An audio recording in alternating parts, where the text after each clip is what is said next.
ओम ज्ञानतिमिरान्धस्य ज्ञानञ्जनशलाकया चक्षुरुन्मिलितं तस्मै श्रीगुरुवे नमः। श्रीचैतन्यमनोभीष्टं स्थापितं येन भूतले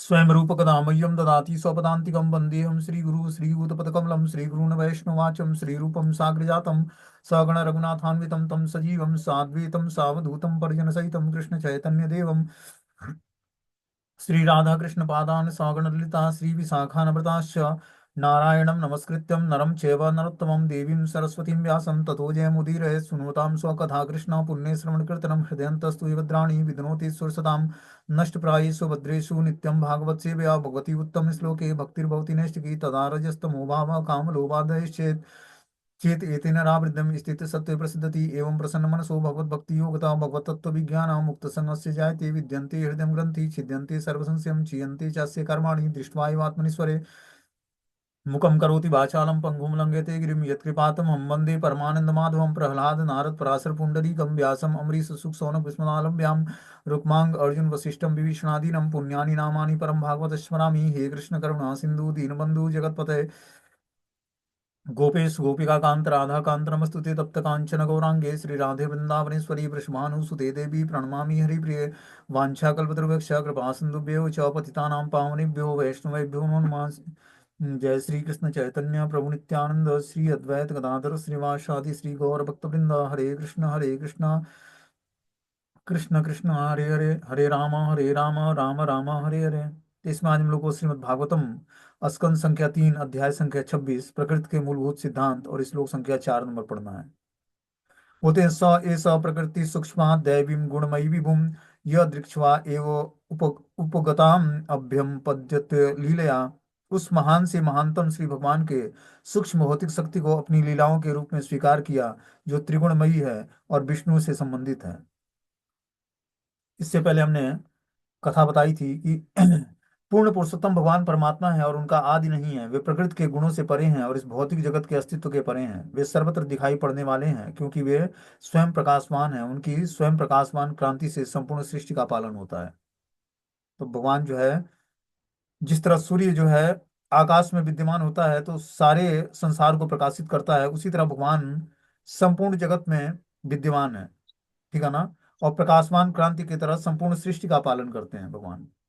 वही आगे इसमें बता रहे हैं कि जो है उस महान से महानतम श्री भगवान ने सूक्ष्म भौतिक शक्ति को अपनी लीलाओं के रूप में स्वीकार किया है। जो भगवान की सूक्ष्म भौतिक शक्तियां हैं उसको भगवान ने लीला के रूप में स्वीकार किया है, जो त्रिगुणमयी है और विष्णु से संबंधित है। त्रिगुणमयी मतलब तीन गुणों के अंतर्गत है। भौतिक प्रकृति जो है तीन गुणों के अंतर्गत कार्य करती है और ये विष्णु से संबंधित है, भगवान से संबंधित है। बोलते हैं इस श्लोक में गुणमयी शब्द अत्यंत महत्वपूर्ण है। देवीम का अर्थ है भगवान की शक्ति और गुणमयी का अर्थ है प्रकृति के तीन गुणों से युक्त। जब भगवान की भौतिक शक्ति प्रकट होती है तो यह गुणमयी शक्ति तीनों गुणों की शक्तियों के प्राकट्य के रूप में होती है और यह आवरण के रूप में कार्य करती है। क्या बोलते हैं यहाँ पर कि दैवीम का अर्थ है भगवान की शक्ति और गुणमयी का अर्थ है प्रकृति के तीन गुणों से युक्त। भगवान की जो भौतिक शक्ति है वो तीन गुणों से युक्त है। जिसमें हम लोग कार्य करते हैं भौतिक शक्तियों के अंदर गाइडेंस में, वो तीन गुणों से प्रभावित, तीन गुणों से युक्त है। जब भगवान की भौतिक शक्ति प्रकट होती है तो यह गुणमयी शक्ति तीनों गुणों की शक्तियों के प्राकट्य के रूप में होती है। तो भौतिक शक्ति जो है वो तीन गुणों से आवृत होती है, तीन गुणों की शक्तियों के प्राकट्य के रूप में होती है या आवरण के रूप में कार्य करती है। तो जब जीवात्मा पंचभूतों से बना इस शरीर को लेकर प्रकट होता है इस भौतिक संसार में, माता के गर्भ से जन्म लेता है, तो वो भी तीन गुणों के अंडर में होता है क्योंकि भौतिक पदार्थ से बना हुआ शरीर है। ठीक है ना। इसीलिए वो इससे प्रभावित होता है, तीन गुणों से प्रभावित होता है क्योंकि वह भौतिक पदार्थों से बना हुआ इस शरीर को लेकर जन्म लेता है। ठीक है ना। इसलिए तीनों गुणों से प्रभावित होता है। भगवान की उद्भूत शक्तियां दो रूपों में प्रकट होती हैं, परमेश्वर से उद्भव के रूप में और उनके मुखमंडल के आवरण के रूप में। भगवत गीता में कहा गया है चूंकि संसार जगत प्रकृति के तीन गुणों से मोहित रहता है, अतः सामान्य जीव ऐसे शक्ति से आच्छादित होने के कारण भगवान को नहीं देख पाते हैं। क्या बोलते हैं कि भगवत गीता में कहा गया कि चूंकि संसार जगत की प्रकृति के तीन गुणों से मोहित है, पूरा संसार जो है प्रकृति के तीन गुणों के अंडर गाइडेंस में कार्य करता है। इस कारण से सामान्य जीव ऐसी शक्ति से आच्छादित होने के कारण भगवान को नहीं देख पाता है। भगवान को देखने के लिए हमें तीनों गुणों से ऊपर उठना पड़ेगा, तभी जाकर हम भगवान का दर्शन कर पाएंगे। और तीनों गुणों से उठने का मात्र एक तरीका क्या है? भगवान की भक्ति को स्वीकार करना। जब हम भगवान की भक्ति को स्वीकार करेंगे तभी जाकर तीनों गुणों से ऊपर उठ पाएंगे। यहाँ पर बादल का उदाहरण सटीक होता है। सहसा आकाश में एक बड़ा बादल प्रकट हो जाता है। इस बादल को दो प्रकार से देखा जा सकता है। सूर्य के लिए यह उनकी शक्ति की सृष्टि है, किंतु सामान्य बद्ध जीव के लिए उनकी आंखों के लिए आवरण है। बादल के कारण सूर्य नहीं देखा जाता है। ऐसा नहीं है कि सूर्य वास्तव में बादल से ढक गया है, केवल सामान्य व्यक्ति की दृष्टि ढक जाती है। इसी प्रकार यद्यपि माया परमेश्वर को आच्छादित नहीं कर सकती है। यहाँ उदाहरण जो है, Melodia qualche scuola. Ma tu già non se ne va di portare la colpita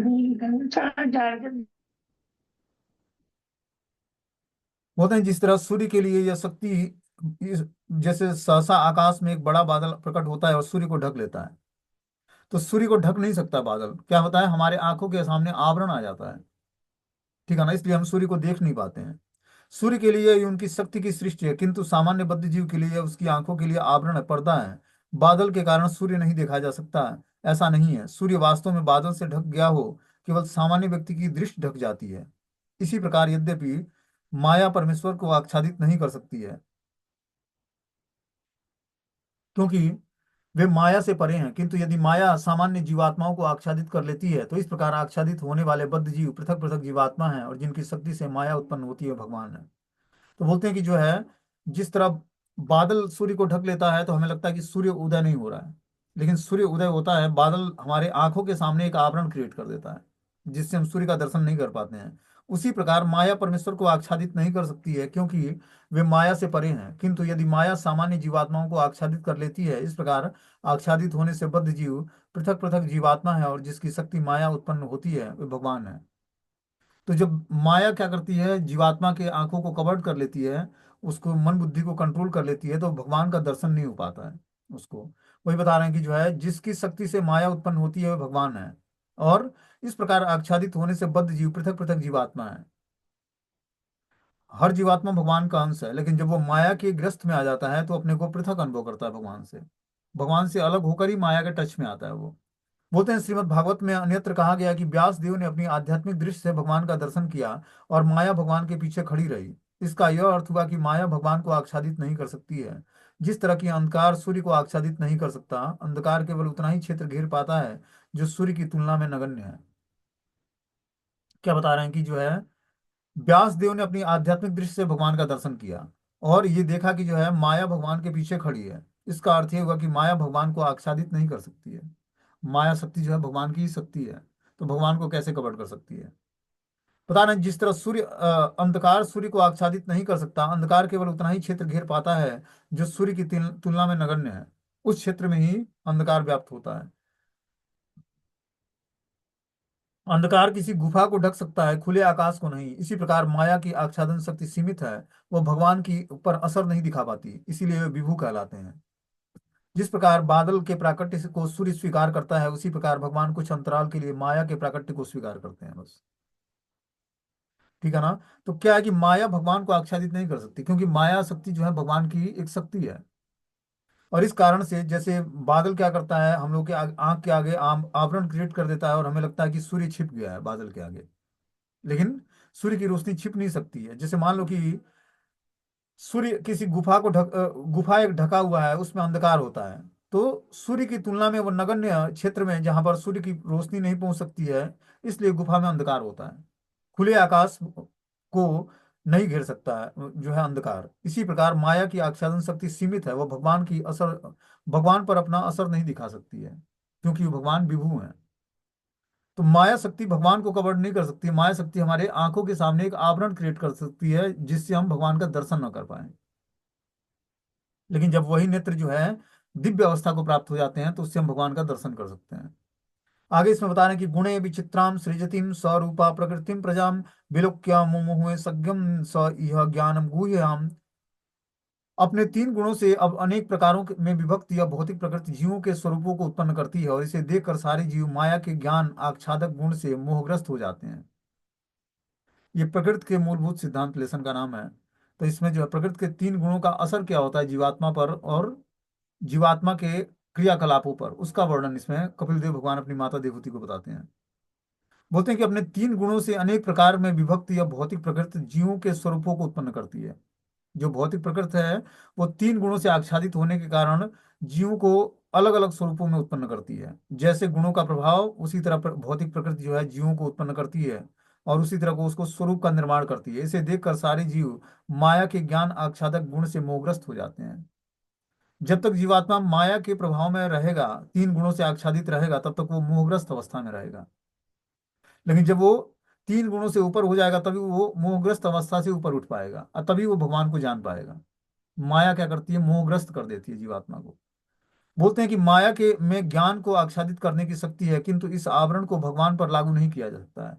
जीवात्मा जो भौतिक प्रकृति के अंतर्गत अंतर्गत है, उसको माया ज्ञान, उसके ज्ञान को आच्छादित कर लेती है। लेकिन ये आवरण भगवान पर लागू नहीं होता। भगवान के ज्ञान को या भगवान को आवृत नहीं कर सकती है माया। यह केवल प्रजा या भौतिक शरीर के साथ पैदा हुई है, अर्थात बद्ध जीवों पर ही लागू होता है। जैसा कि भगवत गीता तथा अन्य वैदिक साहित्य में कहा गया है, विभिन्न प्रकार के जीव प्रकृति के गुणों के अनुसार भिन्न भिन्न होते हैं। जब तक हम बद्ध अवस्था में हैं, तभी तक माया हमें क्या करती है? आवृत करती है, घेरती है। जैसे ही हम मुक्त जीवात्मा बनेंगे, वैसे ही माया के प्रभाव से छूट जाएंगे। अब मुक्त जीवात्मा बनने के लिए क्या करना पड़ेगा? हमें चार प्रकार के दोषों से बचना पड़ेगा। गलतियां करना, धोखा देना, अपूर्ण इंद्रियां और मोहग्रस्त होना। ये चार प्रकार के दोष जो हैं बद्ध जीवात्मा में पाए जाते हैं। वो ठगने की प्रवृत्ति होती है, दूसरे को धोखा देता है वो, और क्या करता है? मोहग्रस्त होता है, उसकी इंद्रियां अपूर्ण होती हैं। इंद्रियां पूर्ण कब होंगी? जब हम इंद्रियों को भगवान की दिव्य सेवा में लगाएंगे, तब इंद्रियां पूर्ण हो जाएंगी, मतलब शुद्ध हो जाएंगी। शुद्ध इंद्रियां ही पूर्ण इंद्रियां कहलाती हैं। मोहग्रस्त भौतिक प्रकृति के अंदर में हम मोहग्रस्त होते हैं, अलग अलग वस्तु व्यक्ति स्थान से। उस मोह को छोड़कर हमें क्या करना है? भगवान से मोहग्रस्त होना है। मोहग्रस्त होने का मतलब है कि प्रेम उत्पन्न करना है। मोह ही प्रेम में बदल जाता है। मोह क्या करता है? शोक उत्पन्न करता है। लेकिन प्रेम क्या करता है? हृदय में आह्लाद उत्पन्न करता है। बोलते हैं कि माया के ज्ञान को आच्छादित करने की शक्ति है, किंतु यह आवरण भगवान पर लागू नहीं होता है। यह केवल प्रजा या भौतिक शरीर के साथ पैदा होती है, अर्थात बद्ध जीवों पर ही लागू होता है। जैसा कि भगवत गीता में अन्य वैदिक साहित्य में कहा गया कि विभिन्न प्रकार के जीव प्रकृति के गुणों के अनुसार भिन्न भिन्न होते हैं। भगवत गीता में बहुत अच्छी तरह व्याख्या की गई है कि यद्यपि सतो, रजो और तमो गुण भगवान से उत्पन्न है, किंतु भगवान इनके अधीन नहीं होता है। दूसरे शब्दों में, श्री भगवान से उद्भुत शक्ति उन पर प्रभाव नहीं डाल सकती है, वह बद्ध जीवों पर प्रभाव डालती है। तो जो प्रकृति के तीन गुण है, सतोगुण, रजोगुण और तमोगुण, वो बद्ध जीवों पर ही अपना प्रभाव डालती है, भगवान पर अपना प्रभाव नहीं डालती है। जो भौतिक शक्ति से आच्छादित रहते हैं, जो जीवात्मा बद्ध अवस्था में है और भौतिक शक्तियों से आच्छादित है, उसी पर जो है माया का तीनों गुणों का प्रभाव पड़ता है। और तीनों गुणों के प्रभाव से उसके अंदर अलग अलग एक्टिविटी उत्पन्न होती है। जब वो सतोगुण में होता है, तो उसको भक्ति करने की इच्छा जागृत होती है, या सात्विक गुण डेवलप करता है, या सात्विक कार्य करने की इच्छा जागृत होती है। जब वही जीवात्मा रजोगुण को धारण करता है, तो उसके अंदर भौतिक लालसाएं जागृत होती हैं। धन कमाना है, बड़ी गाड़ी खरीदनी है, बड़ी कोठी बनानी है। ये सब रजोगुण के सिंबल हैं। आवश्यकता कितनी है मनुष्य की? आवश्यकता है दो रोटी, दो कपड़े और एक मकान की। लेकिन आदमी इस शरीर के पालन पोषण के लिए बहुत बड़े बड़े बंगले और कोठियां खरीदता है, और रहने वाला कोई नहीं है। उसमें ज्यादातर टाइम जो है सफाई में चला जाता है व्यक्ति, उसकी सुरक्षा की चिंता में चला जाता है। हम मनी भी वेस्ट करते हैं और टाइम भी वेस्ट करते हैं। इसीलिए हमें जितने की आवश्यकता है प्रकृति से, उतना ही हमें लेना है सुविधाएं। प्रकृति ने जो भी सुविधाएं दी हमें, बिजली, पानी, इलेक्ट्रिसिटी, भूमि, जमीन, जो भी चीजें हैं, उतना प्रकृति से उतना ही हमें लेना है जितने की हमारे शरीर को आवश्यकता है। नहीं तो हम ऋणी बन जाएंगे। उस ऋणों से छूटने के लिए हमें भगवान की भक्ति हमारी क्या होगी कि उसमें जैसे हम क्या करते हैं, बैंक बैलेंस होता है तो हम उससे शॉपिंग करते हैं। उसी तरह जो हमारी स्वीकृति है, वो अगर हम ये सुविधाओं को इकट्ठा करते रहेंगे, तो सुविधाएं इसी में चली जाएंगी, भक्ति इसी में चली जाएगी। क्योंकि प्रकृति भी भगवान के अंडर गाइडेंस में है, भगवान से स्वतंत्र नहीं है। वो भी हमारी सेवा में लगी हुई है। जिस तरह सूर्य देव आपकी सेवा में लगे हैं, वो रोशनी प्रदान कर रहे हैं। चंद्रमा आपको शीतलता प्रदान कर रहा है। प्रकृति आपको हवा, पानी, सब कुछ फैसिलिटी दे रही है। तो क्या है, सब ये देवी देवता जो हैं, भगवान के रिप्रेजेंटेटिव हैं, भगवान के द्वारा सेवित हैं। इनसे हमें सेवा उतनी ही लेनी, जैसे मान लो कि आप लोग डिवोटी हो, आप लोगों को पता है कि हमें किसी भक्त से सेवा नहीं लेनी है, सेवा कर देनी है, सेवा लेनी नहीं है। तो हम प्रकृति से क्यों ऐसी सेवाएं ले रहे हैं? जितने की आवश्यकता है उतना ही हमें लेना है, नहीं तो हम ऋणी बने रहेंगे इनके। और इस ऋणों से छूटना बड़ा मुश्किल हो जाएगा। इस ऋणों को चुकाने के लिए फिर से एक शरीर धारण करना पड़ेगा। इसीलिए देखते हो जो मुक्त जीवात्मा होते हैं, वो अपने लिए घर नहीं बनाते हैं। लेकिन ऐसी भी स्थिति प्राप्त नहीं है हम लोगों को, ठीक है ना। तो हमें जितने की आवश्यकता है, इस शरीर को जितने की आवश्यकता है उतना ही, रोटी कपड़ा और मकान उतनी ही आवश्यकता बस हमें स्वीकार करना है। चाहे हम गृहस्थ आश्रम में हैं या विरक्त आश्रम में हैं, जिस भी आश्रम में है, स्वीकार उतना ही करना है जितने की आवश्यकता है। चाहे भले हमारे पास अगाध लक्ष्मी हो, उस लक्ष्मी का हम उपयोग भगवान की सेवा में करें। लेकिन जरूरत से ज्यादा बड़ा मकान, जरूरत से ज्यादा बड़ी गाड़ियां, जरूरत से ज्यादा बड़ा फोन, चाहे अन्य अन्य चीजें जो भी शारीरिक सुख के लिए भौतिक जो वस्तुएं हैं, उसका उपभोग हम करेंगे तो इसी में उलझे रहेंगे। उसी को मेंटेन करने में हमारा पूरा टाइम निकल जाएगा। इसीलिए अपने जीवन को धीरे धीरे लिमिटेड दायरे में करना है, सादा जीवन और उच्च विचार। तभी जाकर जो है हमारा जीवन रेगुलेट होगा और हम ऋणों से छूट पाएंगे। बहुत मुश्किल है। आदमी चलो किसी वस्तु व्यक्ति स्थान का ऋणी नहीं है तो प्रकृति का ऋणी है वो। सुविधाएं ले रहा है, इलेक्ट्रिसिटी जरूरत से ज्यादा खर्चा कर रहा है। पानी जो है, और जो 2 मग में स्नान करना है तो तीसरा मग हमें यूज ही नहीं करना, लेना ही नहीं है। तब जाकर हम धीरे धीरे प्रकृति हमें छोड़ेगी। बिना प्रकृति के छुड़े हुए माया के चंगुल से हम बाहर नहीं निकल सकते हैं। इतना सूक्ष्म ये विज्ञान है कि इसको समझ पाना बड़ा मुश्किल है। और ये वास्तव में सभी लोग समझा भी नहीं पाएंगे इस तरह से। इसीलिए जितने की आवश्यकता है जिस वस्तु की, उतना ही हमें इकट्ठा करना है। बाकी सब दूसरे के यूज के लिए छोड़ देना है। तब जाकर हम धीरे धीरे इन ऋणों से मुक्त हो पाएंगे। और तब जाकर हम भगवान की भक्ति को स्वीकार कर पाएंगे। क्योंकि नहीं तो हम जो भक्ति करेंगे वो इन्हीं सब चीजों में चला जाएगा। जिस जिस चीजों से हम सुविधाएं ले रहे हैं, भले हम उसका पेमेंट दे रहे हैं, लेकिन सुविधाएं तो ले रहे हैं हम। सुविधाएं की आवश्यकता कितनी है? जितने की आवश्यकता है, जो हमारा टाइम बार कम करता है, जिससे हम ज्यादा से ज्यादा भगवान के भजन में जुड़ सकें, उतनी ही सुविधाओं को स्वीकार करना है बस। बाकी सब सुविधाओं को छोड़ देना है दूसरे के भोग के लिए। अपने सारी सुविधाओं का भोग नहीं करना कि हमारी प्रॉपर्टी है, हमारा जमीन है, हमारा पैसा है, जो भी चीजें हैं वो हमारे भोग के लिए नहीं है। उस पर बहुत सारे लोगों का राइट्स है। उनको हमें डिवाइड करना, हमें शास्त्रों की बातों को ध्यान में रखते हुए उसको हमें वितरित करना है। तब जाकर हम धीरे धीरे अपने पारिवारिक जीवन से छूटकर और भगवान की भक्ति में जुड़ पाएंगे। इतना आसान नहीं है भगवान के सब कुछ इकट्ठा करके रखे रहे, अंत काल में उसी का चिंतन करके व्यक्ति उसी घर में मरेगा, तो कहाँ से वो मुक्त होगा? मुक्त जीवात्मा बनने के लिए कुछ भी परवाह नहीं करनी है। घर धन दौलत, घर गृहस्थी, पारिवारिक जीवन, इस सब चीजों से धीरे धीरे निवृत्त होना है हमें। सब चीजों को का ऋणों को उतार कर, और जब तक हम मुक्ति प्राप्त नहीं करेंगे तब तक जो है भक्ति प्राप्त नहीं होगी। इसी में हम उलझे रहेंगे कि कहाँ बैंक बैलेंस, किस बैंक में ट्रांसफर करना है, कहाँ से एफडी तुड़वाना है, कहाँ उसको जमा करना है, कहाँ से ऋण लेना है और कहाँ उसको चुकाना है। पूरा जीवन इसी में निकल जाता है। इलेक्ट्रिसिटी का बिल भरना है, गार्ड को पैसा देना है, माली आया हुआ फूल का पेमेंट करना है, क्या गैस वाले को देना, मतलब आदमी उलझा पड़ा है पारिवारिक जीवन में।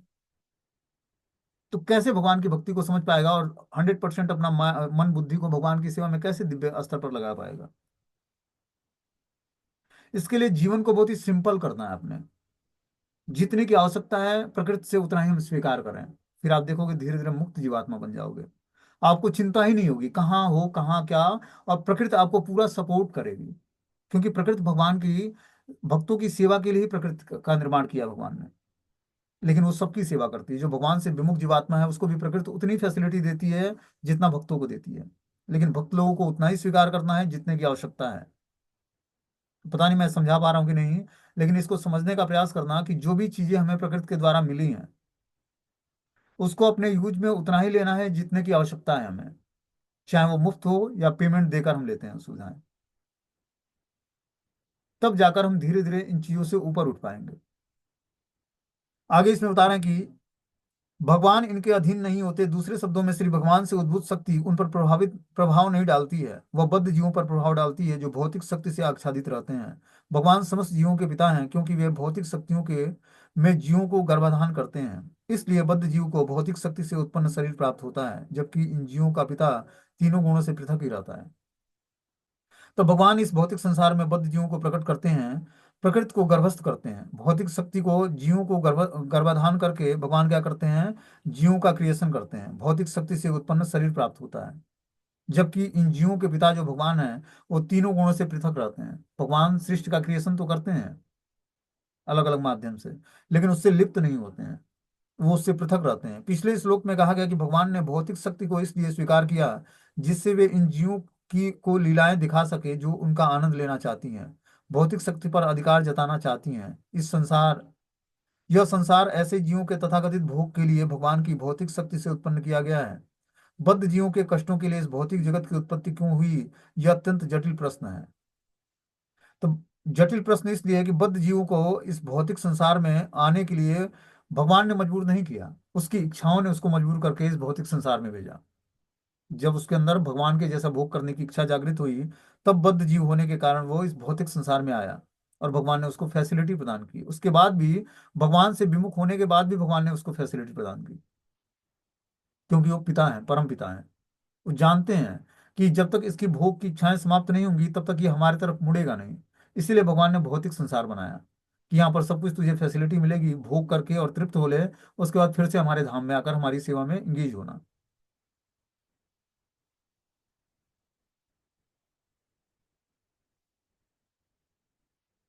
देखो, ये इतना डीपली जो है श्रीमद् भागवतम में ज्ञान दिया हुआ है, इसका हमारे जीवन में उपयोगिता क्या है, कि अगर जो हम इन ज्ञानों को सीखेंगे नहीं तो हम अपने रोजमर्रा के जीवन से अपने को ऊपर नहीं उठा पाएंगे। ठीक है ना। और जब तक हम उस प्रकृति के तीन गुणों से ऊपर उठकर और आध्यात्मिक धरातल पर अपनी चेतना को स्थिर नहीं करेंगे, तब तक तो हम भगवान के वैकुंठ लोकों को जाना तो दूर, भौतिक संसार को क्रॉस नहीं कर पाएंगे। और गोलोक वृंदावन धाम तो बहुत दूर की बात है। भौतिक संसार को क्रॉस करने के लिए ये सारे नियम बताए गए हैं अभी। ये आध्यात्मिक संसार में पहुंचने के लिए नियम नहीं बता रहे हैं कपिल देव भगवान, ये भौतिक संसार में रहते हुए भौतिक संसार से विमुक्त होने के लिए बता रहे हैं। इतना आसान अगर जो भक्ति होता है तो सभी लोग आराम से भक्ति करके भगवान के धाम चले जाते हैं। कि श्रवण कीर्तन करके व्यक्ति भगवान के धाम धाम चला जाएगा, अवश्य चला जाएगा, लेकिन ये सब ज्ञान आवश्यक है। जब तक वो ये ज्ञान नहीं सीखेगा तब तक वो ऊपर उठेगा कैसे। कृष्ण भक्ति साधारण व्यक्ति के बस का नहीं है। मैं आपको क्लियर बता दूं तो, जो अनपढ़ व्यक्ति है या कम पढ़ा लिखा है, बाई चांस उस पर कोई महाभागवत वैष्णव की कृपा हो गई तब तो बात समझ में आती है कि अंगूठा टेक भी है तो भगवान की भक्ति करके भगवान के धाम चला जाएगा। लेकिन अगर जो वो साधना सिद्ध होकर भगवान की भक्ति को प्राप्त करके और साधना सिद्ध होकर और भगवान की लीलाओं में पार्टिसिपेशन पाना चाहता है, तो उसको ज्ञान का अनुशीलन करना आवश्यक है। एक होता है साधना सिद्ध और दूसरा है कृपा सिद्ध प्रोसेस। तो साधना सिद्ध व्यक्ति को भी कृपा चाहिए। एक होता है साधना सिद्ध और दूसरा है नित्य सिद्ध। नित्य सिद्ध पार्षद भगवान के पार्षद भगवान के धाम से आते हैं, कुछ लीलाएं संपन्न करते हैं, भगवान के धाम चले जाते हैं। ठीक है ना। मोस्टली आचार्य लोग आते हैं, वो नित्य सिद्ध पार्षद है भगवान के, यहाँ भी हैं और भगवान की लीलाओं में भी वो रोल प्ले कर रहे हैं, सेवा कर रहे हैं। तो वैसे पार्षद भगवान के द्वारा भेजे होते हैं, वो रिप्रेजेंटेटिव होते हैं, ज्ञान प्रदान करते हैं, फिर अपने अपने डेस्टिनेशन को ज्ञान प्रदान करके चले जाते हैं। लेकिन जो साधना सिद्ध बनना चाहता है, साधना करके सिद्धि प्राप्त करके भगवान के धाम जाना चाहता है, उसके लिए श्रीमद् भागवतम और भगवत गीता का ज्ञान सुनना सीखना आवश्यक है। तभी वो जाकर धीरे धीरे भगवान की प्रेमा भक्ति को जान पाएगा। कल हमने क्या बताया क्लास में, कि जब तक व्यक्ति जो है भगवान के नाम रूप गुण लीलाओं का चिंतन नहीं करेगा, चिंतन करने के योग्य नहीं होगा, तब तक उसको श्रीमद् भागवतम में 9th कैंटो तक भगवान नारायण की भक्ति, भगवान के शुद्ध भक्तों का वर्णन और भगवान के जो है अलग अलग अवतारों का वर्णन है। और हम लोग सुनते हैं कि हम लोग गौड़ीय वैष्णव परंपरा से हैं, जहाँ पर कृष्ण राधा कृष्ण की युगल उपासना के बारे में बताया जाता है। तो इस श्रीमद् भागवतम की उपयोगिता क्या है, क्वेश्चन हो सकता है किसी का भी, कि जब हम राधा कृष्ण के युगल चरणों की उपासना करने के लिए हम लोग गौड़ीय वैष्णव संप्रदाय में जुड़े हैं, तो हमारे जीवन की उपयोगिता क्या है प्रकृति के मूलभूत सिद्धांतों को सुनने का। तो हमें पहले अपनी स्थिति को जानना पड़ेगा कि क्या हम राधा कृष्ण के उस युगल उपासना के योग्य हो पाए हैं, उस डेस्टिनेशन को प्राप्त करने के लिए योग्यता है हमारे अंदर। इतना चीपली आराम से भगवान की राधा कृष्ण की उपासना नहीं की जा सकती है। पहले हमें भगवान के शुद्ध भक्तों का चरित्र सुनना पड़ेगा। जिस रास्ते पर उन्होंने महाजनों एन कथा सपन था, जिस रास्ते पर महाजन लोग चले हैं उसी रास्ते पर हमें चलना पड़ेगा। तब जाकर हम धीरे धीरे भगवान की भक्ति को जान पाएंगे। करना दूर की बात है, जान पाएंगे अभी। इसीलिए ये सारे भगवत गीता के सिद्धांत बताए गए हैं। ये सिद्धांत है, ये स्टोरी नहीं है भगवत गीता का। और ये जो भगवान कपिल देव बता रहे हैं प्रकृति के मूलभूत सिद्धांत, ये कोई स्टोरी नहीं है, श्रीमद् भागवतम का ये सिद्धांत है। इसीलिए भगवान कपिल देव का वो अवतार हुआ था, कि वो ज्ञान प्रदान करें जिससे बद्ध जीवात्मा अपनी स्थिति को समझ पाए और उस स्थिति से ऊपर कैसे उठना ये जान पाए।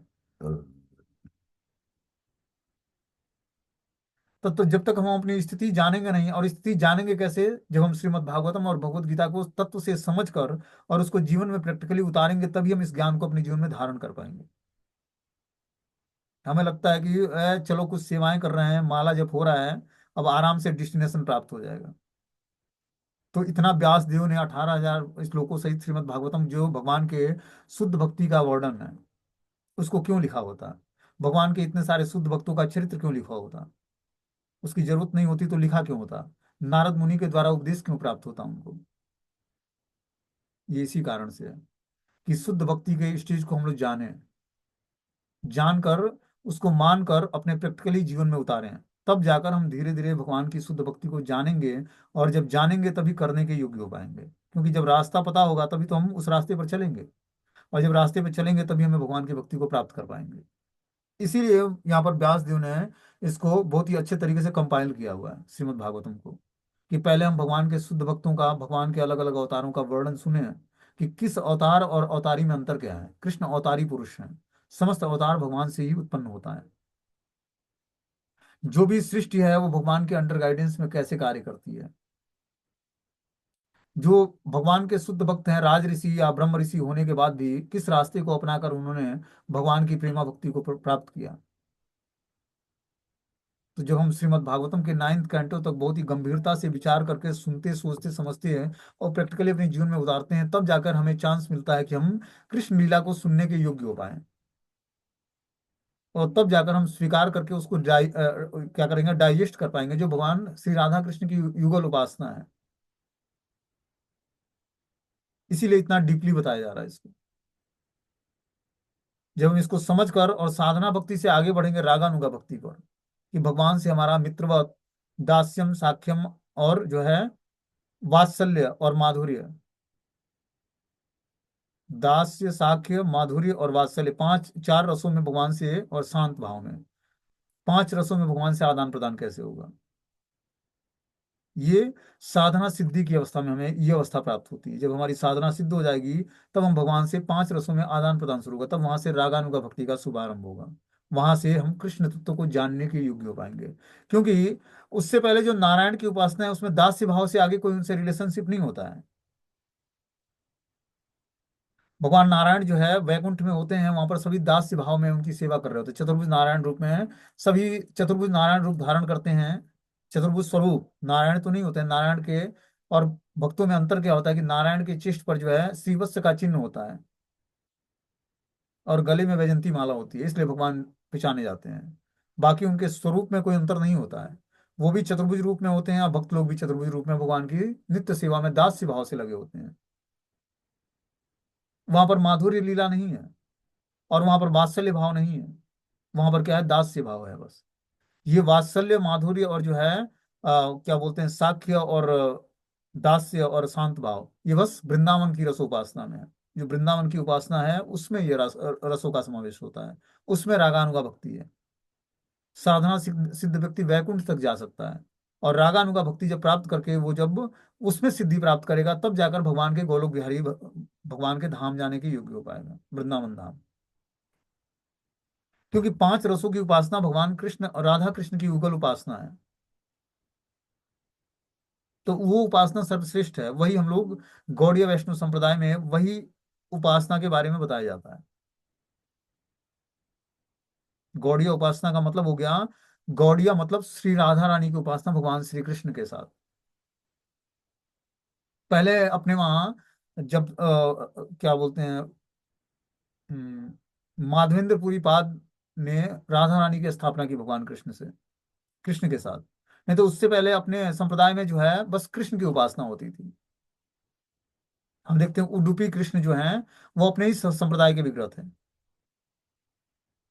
लेकिन फिर जाकर माधवेंद्रपुरी पाद ने राधा रानी की स्थापना की, और माधवाचार्य आए आगे उस परंपरा में माधवाचार्य से पहले, तो उन्होंने ये राधा रानी की उपासना शुरू की और भगवान श्री चैतन्य महाप्रभु ने इसको पुनः स्थापित किया। और वहां से ये फिर से संप्रदाय जो है राधा कृष्ण की उपासना को स्वीकार करके और राधा रानी की उपासना कृष्ण के साथ हुई जुगल उपासना, और उसी उपासना को हम लोग स्वीकार करते हैं। लेकिन उस उपासना तक पहुंचने के लिए हमें क्या करना पड़ेगा? पहले शास्त्रों की बातों को ध्यानपूर्वक सुनना पड़ेगा, तब जाकर हम जो है उस उपासना को करने के योग्य हो पाएंगे। बोलते हैं, एवं पराभी ध्यानेन कर्तव्यम प्रकृते पुमान कर्मसु क्रियमाणेषु गुणेरात्मनि मन्यते। अपनी विस्मृति के कारण दिव्य जीवात्मा प्रकृति के प्रभाव को अपना कर्म क्षेत्र मान बैठता है और इस प्रकार प्रेरित होकर त्रुटिवश अपने को कर्मों का कर्ता मानता है। क्या बोलते हैं यहाँ पर? अपनी विस्मृति के कारण दिव्य जीवात्मा प्रकृति के प्रभाव को अपना कर्म क्षेत्र मान बैठता है, अपनी वास्तविक जो उसकी स्थिति है उससे विस्मृत कर देता है, भूल जाता है। इस कारण वो दिव्य जीवात्मा, जो दिव्य जीवात्मा है वो प्रकृति के प्रभाव के कारण प्रकृति को ही अपना कर्म क्षेत्र मान लेता है। जैसे मान लो कि कोई बहुत ही हाईएस्ट जगह पर हाईएस्ट कुल में पैदा हुआ, लेकिन उसको अपनी विस्मृति नहीं रही, स्मृति उसकी क्षीण हो गई किसी कारणवश, और लोगों को पहचानना बंद कर दिया उसने। तो जहां रहेगा धीरे धीरे मान लो कि वहां पर उसको होश आया और वहां पे उसने कार्य शुरू कर दिया। अब उसको पता नहीं कि हम किस परिवार में जन्म हुआ था और कहाँ हमारा जन्म और कहाँ कर्म था, क्या किसके साथ हम जुड़े थे, क्योंकि उसका यादाश्त खो गया। उसी तरह जब व्यक्ति प्रकृति के गुणों के टच में आता है तो दिव्य जीवात्मा प्रकृति के प्रभाव के कारण अपने क्षेत्र, अपने कर्म क्षेत्र को मान बैठता है, प्रकृति के गुणों के प्रभाव में आकर उसी को वो अपना कर्म क्षेत्र मान लेता है। और इस प्रकार प्रेरित होकर त्रुटिवश अपने को कर्मों का कर्ता मान लेता है, क्योंकि उसमें प्रभुत्व जताने की क्वालिटी आ जाती है। और इस तरह से उसको लगता है, इन तीन गुणों से प्रेरित होकर वह त्रुटिवश अपने को ही कर्मों का कर्ता मान लेता है, कि मैं जो कर्म कर रहा हूं इसका मैं स्वयं करता हूं। जबकि हर व्यक्ति प्रकृति के तीन गुणों के अंडर गाइडेंस में आकर ही कर्म करता है, प्रकृति उसको कार्य कराती है। जैसे गुणों की प्रधानता होगी, ये भक्ति क्या करती है? हमसे कर्म नहीं कराती है, हमारे गुणों को मेंटेन करती है। भक्ति का कार्य क्या है? हमारे अंदर कल्टीवेशन करना गुणों का, सतोगुण की वृत्ति धारण करना। तो स्वाभाविक रूप से भगवान की भक्ति होगी। भक्ति करके हमें गुणों से ऊपर उठना है। तो गुणों से ऊपर उठने के लिए हमें क्या करना पड़ेगा? हम जो नियम फॉलो करते हैं वो किस कारण से करते हैं? अपने अंदर गुणों का समावेश करने के लिए। हमने सुना है कि जो 26 क्वालिटी भक्तों में होती है, वो 26 क्वालिटी कैसे आती है? भक्ति करके। वो भगवान की दिव्य क्वालिटी है, वो 26 क्वालिटियां भक्तों में आ जाती है। भगवान के अंदर तो इनफाइनाइट क्वालिटी है, लेकिन जो 26 क्वालिटी है कि जो भक्तों में होनी चाहिए, वो भगवान से हमें हमारे पास आती है। जब हम दिव्य भगवान की पूजा चिंतन और स्मरण बंदन करते हैं तो दिव्य क्वालिटियों का समावेश होता है अपने अंदर, और उस गुणों के प्रभाव से धीरे धीरे हमारे अंदर भक्ति का जागरण होता है। स्वाभाविक रूप से भक्ति होने लगेगी, क्योंकि व्यक्ति का नेचर है भगवान की भक्ति करना। वो प्रकृति के गुणों के प्रभाव में आकर भगवान से अपना रिलेशनशिप खो बैठा है। उसी रिलेशनशिप को फिर से जागृत करने के लिए, प्रकृति के तीन गुणों को के प्रभाव से अपने को छुड़ाने के लिए हम भगवान की भक्ति को स्वीकार करते हैं। इसीलिए बताया गया कि सुबह जब हम उठेंगे ब्रह्म मुहूर्त में, तो उस समय का जो सात्विक वातावरण होता है वो हमारे मन बुद्धि को ज्यादा प्रभावित करता है। और जब सूर्य उदय के बाद उठेंगे तो क्या होगा? हमारे अंदर रजोगुण का और तमोगुण का कल्टीवेशन होगा। लेकिन अगर जब हम सुबह उठकर ब्रह्म मुहूर्त में स्नान करके 4 बजे से पहले और भगवान की मंगला आरती करते हैं, नाम जप करते हैं, तो उससे धीरे धीरे हम प्रकृति के गुणों पर विजय प्राप्त कर पाएंगे। बिना गुणों के प्रभाव से छुटे हुए व्यक्ति जो है भगवान की भक्ति में अपनी चेतना को स्थिर नहीं कर सकता है।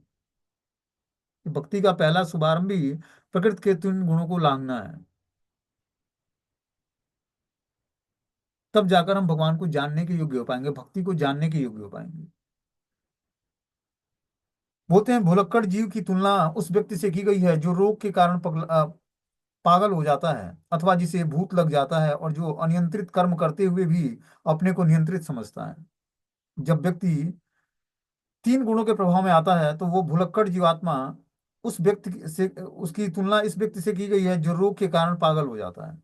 मान लो किसी को कोई रोग लग गया, उसके कारण वो पागल हो गया, या उसे भूत लग गया, जो अनियंत्रित कर्म करते हुए अपने को नियंत्रित समझता है। जैसे मान लो कि जो व्यक्ति पागल होता है, उसको ये नहीं लगता कि वो दूसरे को पागल समझता है। पागल को आप पागल कहोगे तो वो चिढ़ेगा, उसको लगेगा कि मैं पागल नहीं, सामने वाला पागल है। वही यहाँ पर बता रहे हैं कि जो है, जब भुलक्कड़ जीवात्मा की तुलना उस व्यक्ति से की गई है जो रोग के कारण पागल हो चुका है, जिसे भूत लग गया है और जो अनियंत्रित कर्म करते हुए अपने को नियंत्रित समझता है। वो अनियंत्रित कर्म करता है जिसको जल्दी कोई कंट्रोल नहीं कर सकता है। पागल व्यक्ति को कौन कंट्रोल करेगा? लेकिन वो अपने को नियंत्रित समझता है। प्रकृति के वशीभूत होकर बद्ध जीव भौतिक चेतना में लीन रहता है। इस चेतना में बद्ध जीव भौतिक शक्ति के वशीभूत होकर जो भी करता है वो उसे वह आत्म प्रेरित मान बैठता है। वास्तव में आत्मा को अपनी शुद्ध अवस्था में कृष्ण चेतना में रहना चाहिए। जीवात्मा की वास्तविक चेतना है कृष्ण चेतना। लेकिन जब वो प्रकृति के तीन गुणों के अंडर में आता है तो आप देखते हो कि रजोगुणी जो व्यक्ति होता है वो जरूरत से ज्यादा कार्य करता है, जरूरत से ज्यादा भाग दौड़ करना है, और जो है धन इकट्ठे करने हैं। अब मुझसे ज्यादा आप लोगों को एक्सपीरियंस होगा, आप लोग सिटी में रहते हो तो वहां पर हम रजोगुण का प्रभाव देख सकते हैं व्यक्ति पर, कितना भाग दौड़ मचा है धन कमाने के लिए। होड़ लगा हुआ है, कंपटीशन हो रहा है। उसी में तमोगुणी व्यक्ति भी हैं जो आलस्य भय प्रमाद के कारण जो है मदिरा पीकर और कहीं किनारे रोड पे पड़े हुए हैं। उनकी भी स्थिति है। वही बता रहे हैं कि जब कोई व्यक्ति कृष्ण चेतना में कार्य नहीं करता है तो समझना चाहिए कि वो भौतिक चेतना में कार्य कर रहा है। हमें क्या करना है? धीरे धीरे कृष्ण चेतना का विकास करना है। कृष्ण चेतना का विकास तभी होगा जब हम गुणों के प्रभाव से छूटेंगे। भौतिक चेतना को केवल शुद्ध करना पड़ता है। कृष्ण या परमेश्वर के स्वामी के रूप में स्वीकार करने तथा अपनी चेतना को भौतिक से कृष्ण चेतना में बदल देने से मनुष्य मुक्त हो जाता है। और जब हमें मुक्ति प्राप्त करनी है तो अपने मैटेरियल कॉन्शियसनेस को कृष्ण कॉन्शियसनेस में कन्वर्ट करना पड़ेगा। ये तभी होगा जब हम भगवान की दिव्य स्तर पर भगवान की भक्ति करेंगे और गुणों के प्रभाव को जानेंगे कि किस गुणों के प्रभाव से कौन से हमारे अंदर क्वालिटी उत्पन्न होती है, उस गुणों के प्रभाव से छूटेंगे कैसे। ये हमें जब हम भगवत गीता भागवतम के माध्यम से सुनते सीखते समझते हैं तब हम भौतिक प्रकृति के गुणों को जान पाते हैं कि किसके प्रभाव में आने के कारण जो है कौन सी एक्टिविटी होती है। देखो, गुणों का प्रभाव क्या करता है? व्यक्ति को ना चाहते हुए भी उस कर्मों को कराने के लिए मजबूर कर देता है। जब वो निहायती तमोगुण में होगा, फ्रस्ट्रेट होगा, अंदर से फ्रस्ट्रेट होगा तो नशा का सहारा लेगा। रजोगुणी व्यक्ति, जब उसके अंदर रजोगुण की उत्पत्ति होती है तो बहुत सारी हैंकरिंग उसके अंदर उत्पन्न होती है, लालच उत्पन्न होता है। लालच तृप्त नहीं होता है तो तमोगुण में चला जाता है, नशा कर लेता है वो। क्यों? क्योंकि उसके अंदर भौतिक इच्छाएं बहुत थी, वो इच्छाएं पूर्ति नहीं हुई, भगवान ने इच्छाओं को पूर्ति नहीं किया तो नशा करने लगा वो। और नशा से वो रजोगुण से तमोगुण में चला गया। इस तरह व्यक्ति प्रकृति के तीन गुणों में उलझा होता है। और हम लोग पढ़ रहे हैं भगवत गीता भागवतम तब हमें पता लग रहा है कि प्रकृति के गुणों के प्रभाव में व्यक्ति कैसे कार्य करता है। नहीं तो कौन ये समझाएगा? साइंस कौन, किसको पता लगेगा कि ये किस कारण से हो रहा है? हमें लगता है कि भगवान हमसे करा रहे हैं। भगवान के पास ये सब कार्य नहीं है। भगवान ने सब कुछ नेचर बनाया, प्रकृति बनाया है जीव को प्रताड़ित करने के लिए, दंड देने के लिए। और हमें दंड देने के लिए भगवान ने ये प्रकृति बनाई और इस प्रकृति में हम लोग दंडित होते हैं भगवान से। प्रकृति हमें दंड प्रदान करता है और हम लोग सोचते हैं कि भगवान के द्वारा हमें ये दुख मिल रहा है और सुख मिल रहा है। भगवान के आपके सुख और दुखों से कुछ लेना देना नहीं है। हाँ, आप भक्ति करोगे तो सुख और दुखों से ऊपर उठाकर आनंदमय जीवन प्रदान करेंगे, ये उनके हाथ में है। आपके कर्मों का लेखा जोखा भगवान ही निरस्त कर सकते हैं, लेकिन कब? जब आप भगवान की प्रीति पूर्वक भजन करोगे, भक्ति करोगे, उससे पहले नहीं। उससे पहले भगवान ने भेजा ही इसी कारण से आपको कि आप आकर यहाँ पर प्रकृति के तीन गुणों के द्वारा प्रभावित होकर माया के अंडर गाइडेंस में सेवाएं करो और प्रताड़ित हो और हमारे तरफ मुड़ो। क्योंकि तुम भगवान से विमुख होकर इस भौतिक संसार में भोग करने के कारण कष्ट झेल रहे हो। इसीलिए प्रकृति क्या करती है? हमें प्रताड़ित करती है और हमें लगता है कि भगवान हमें कष्ट दे रहे हैं। भगवान का आपके कष्ट और सुख और दुख से कुछ लेना देना नहीं है। वो स्वराट और स्वतंत्र है, उनका काम है बांसुरी बजाना, गौ में चराना और गोपियों के साथ रास नृत्य करना।